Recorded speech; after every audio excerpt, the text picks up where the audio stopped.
بسم اللہ الرحمن الرحیم۔ السلام علیکم ورحمۃ اللہ وبرکاتہ۔ نحمد و نصلی علی رسولہ الکریم، اما بعد، فاعوذ باللہ من الشیطان الرجیم، بسم اللہ الرحمن الرحیم۔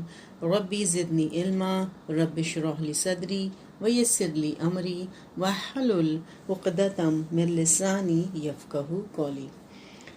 آج ہم دیکھیں گے وہ کلمات جن کے ذریعے دعا قبول کی جاتی ہے۔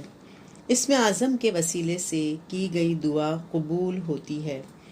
حضرت بریدہ سے روایت ہے کہ رسول اللہ صلی اللہ علیہ وسلم نے ایک آدمی کو کہتے ہوئے سنا، اے اللہ، میں تجھ سے اس لیے مانگتا ہوں کہ تو اللہ ہے، تیرے سوا کوئی الہ نہیں، تو اکیلا ہے، بے نیاز ہے، نہ اس نے کسی کو جنا نہ وہ کسی سے جنا گیا، اور اس کی برابری کرنے والا کوئی نہیں۔ آپ صلی اللہ علیہ وسلم نے فرمایا کہ اس شخص نے اللہ تعالیٰ کے اسم اعظم کے وسیلے سے دعا مانگی ہے، اور اسم اعظم کے وسیلے سے جب اللہ سے مانگا جاتا ہے تو وہ عطا فرماتا ہے، اور جب اس سے دعا کی جاتی ہے تو وہ قبول فرماتا ہے۔ اسے ابن ماجہ نے روایت کیا ہے۔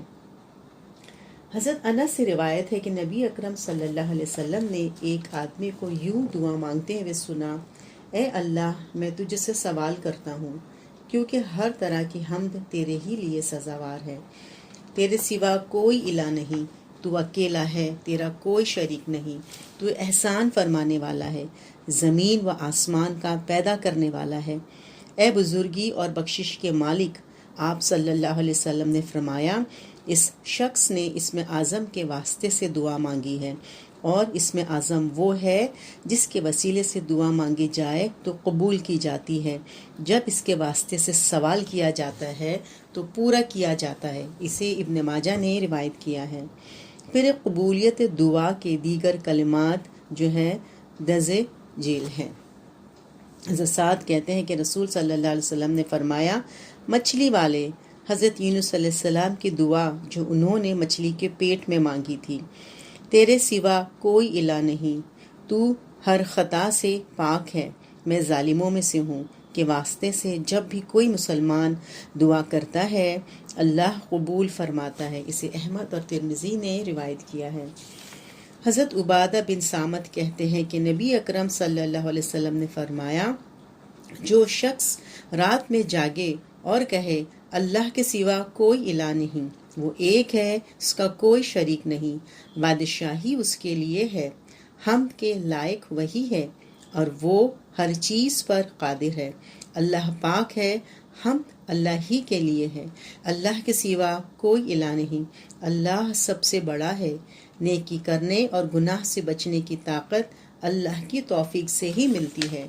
ان کلمات کے بعد پھر یہ کہے، اے میرے رب، مجھے بخش دے، یا آپ صلی اللہ علیہ وسلم نے فرمایا، دعا کرے تو اس کی دعا قبول کی جاتی ہے، اور اگر وضو کر کے نماز پڑھے تو نماز قبول کی جاتی ہے۔ اسے بخاری نے روایت کیا ہے۔ حضرت انس سے روایت ہے کہ نبی اکرم صلی اللہ علیہ وسلم نے فرمایا، دعا کرتے ہوئے یا ذوالجلال والاکرام کے الفاظ لازم پکڑو۔ اسے ترمذی نے روایت کیا ہے۔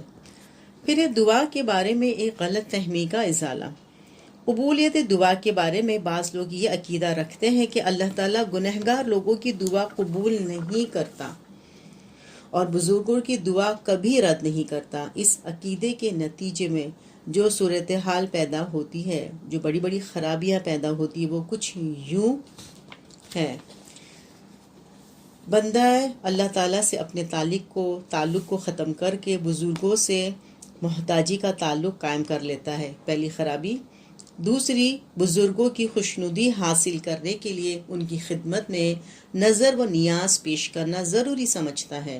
تیسرا، دعائیں قبول ہونے کے بعد بندہ بزرگوں کو وہی مقام دینے لگتا ہے جو اللہ تعالیٰ کا ہے، نعوذ باللہ، اور یوں ساری زندگی اللہ کی بجائے بزرگوں کی بندگی میں بسر کر دیتا ہے۔ یہ بالکل وہی صورتحال ہے جو اللہ تعالیٰ نے قرآن مجید میں جا بجا مختلف انداز میں مشرکین کے بارے میں بیان فرمائی ہے۔ در حقیقت یہ عقیدہ رکھنا کہ اللہ تعالیٰ گنہگاروں کی دعا قبول نہیں کرتا، کتاب و سنت کے سراسر منافی ہے۔ اللہ تعالیٰ کا ارشاد مبارک ہے سورہ مومن آیت نمبر 60 میں، کہہ دیجئے لوگو تمہارا رب کہتا ہے کہ تم سب مجھ سے دعا کرو، میں تمہاری دعا قبول کروں گا۔ جو لوگ میری عبادت دعا سے تکبر کرتے ہیں یعنی نہیں مانگتے، وہ ذلیل و خوار ہو کر جہنم میں داخل ہوں گے۔ ایک حدیث میں رسول اکرم صلی اللہ علیہ وسلم کا ارشاد مبارک ہے، جو شخص اللہ سے دعا نہیں کرتا اللہ اس سے ناراض ہوتا ہے۔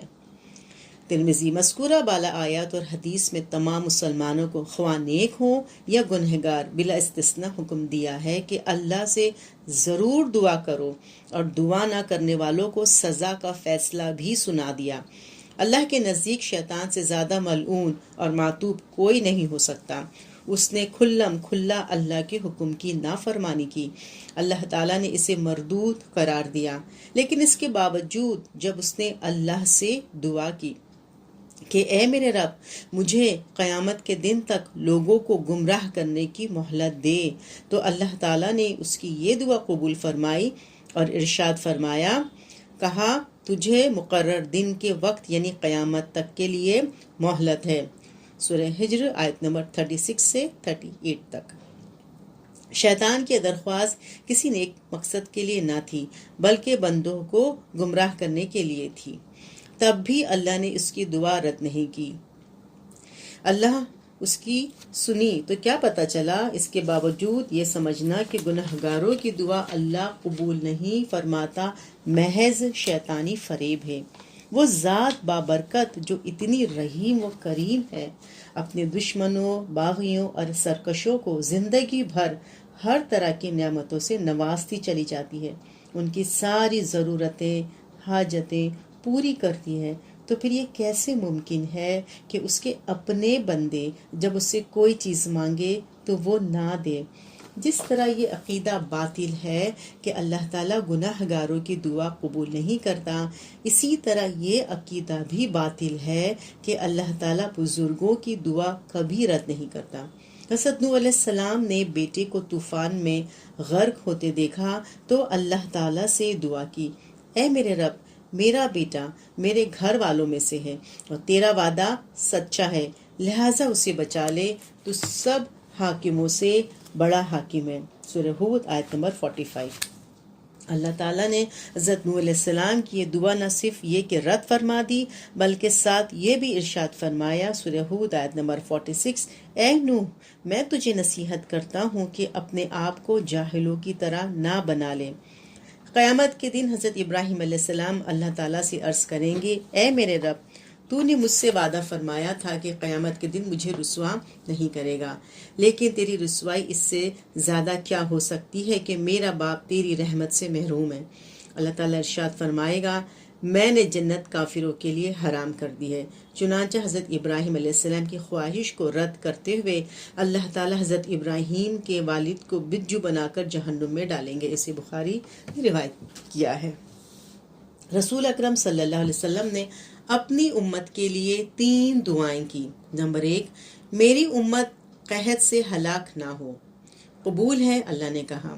دوسری، میری امت غرق عام سے ہلاک نہ ہو، منظور ہے۔ تیسری، میری امت میں خانہ جنگی نہ ہو، یہ نہیں ہوگی۔ اللہ تعالیٰ نے پہلی 2 دعائیں تو قبول فرما لی، لیکن تیسری دعا قبول نہیں فرمائی، اسے مسلم نے روایت کیا ہے۔ بس یہ سمجھنا کہ اللہ تعالیٰ کسی نبی، ولی یا بزرگ کی دعا کبھی رد نہیں کرتا، بالکل باطل عقیدہ ہے، جبکہ صحیح اسلامی عقیدہ یہ ہے۔ ہم سب کو کیا عقیدہ رکھنا ہے کہ پہلی بات، لہٰذا یہ ذہن میں رکھنے کی ضرورت ہے کہ حقیقت میں اللہ کی ذات ہماری دعاؤں کو قبول کرتی ہے۔ نمبر 1، اولاً ہر شخص کو اپنے لیے خود اللہ تعالیٰ سے دعا مانگنی چاہیے، کیونکہ یہ اللہ تعالیٰ کا واضح حکم ہے، جبکہ کسی نیک آدمی سے دعا کروانا جائز تو ہے، لیکن اس کا حکم کہیں بھی نہیں دیا گیا، اور یہ گمان نہ رکھے کہ ضرور قبول ہوگی۔ پھر دوسرا ہے، قبولیت دعا کا انحصار مکمل طور پر اللہ تعالیٰ کی مرضی اور مصلحت پر ہے، اور وہ جب چاہے، جس کی چاہے، جتنی چاہے دعا قبول کرے، جس کی چاہے رد کرے۔ اسی سے تقدیر اور دعا کا ربط پیدا ہوتا ہے۔